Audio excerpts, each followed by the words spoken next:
Poytaxtimizda yoshlar o'rtasida ommaviy sportni rivojlantirish va sog'lom turmush tarzini keng targ'ib etishga qaratilgan musobaqalar yuqori saviyada tashkil etilmoqda.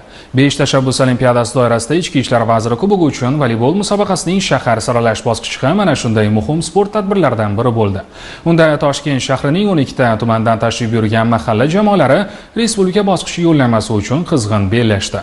Musobaqa tafsilotlari bilan Shahboz Abduqodirov tanishtiradi. Mazkur musobaqada bellashuvlar davomida ishtirokchilar nafaqat o'zlarining sport mahoratini, balki jamoaviy hamjihatligini ham namoyon etdi.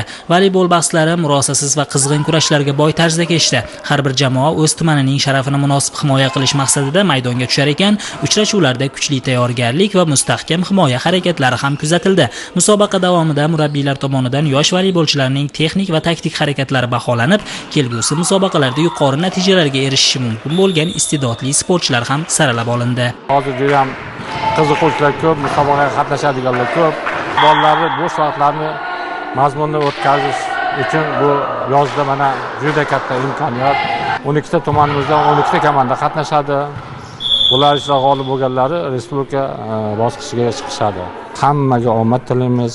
O'zbekiston yoshlari sportga qiziqsa, sport orqali o'zimizni mana dunyoga tanitishga yo'nalish bo'ladi deb hisoblayman. Qiziqarli va keskin kechgan bahslar yakuniga ko'ra Yunusobod tumani jamoasi raqiblarini mag'lub etib, musobaqaning final bosqichiga yo'llanmani qo'lga kiritdi. Mirobod tumani vakillari esa 3-o'rin uchun bahs olib boradigan bo'lishdi. Qayd etish joiz, 5 tashabbus olimpiadasi doirasida o'tkazilayotgan mazkur musobaqalar yoshlar orasida sog'lom turmush tarzini keng targ'ib etish, ularni sportga jalb etish hamda mahallalarda jismoniy faollikni oshirishda ham muhim o'rin tutmoqda. Shu kabi musobaqalar orqali yoshlar o'rtasida do'stlik, hamjihatlik va vatanparvarlik tuyg'ulari mustahkamlanib, sportning ommaviyligi yanada ortib bormoqda.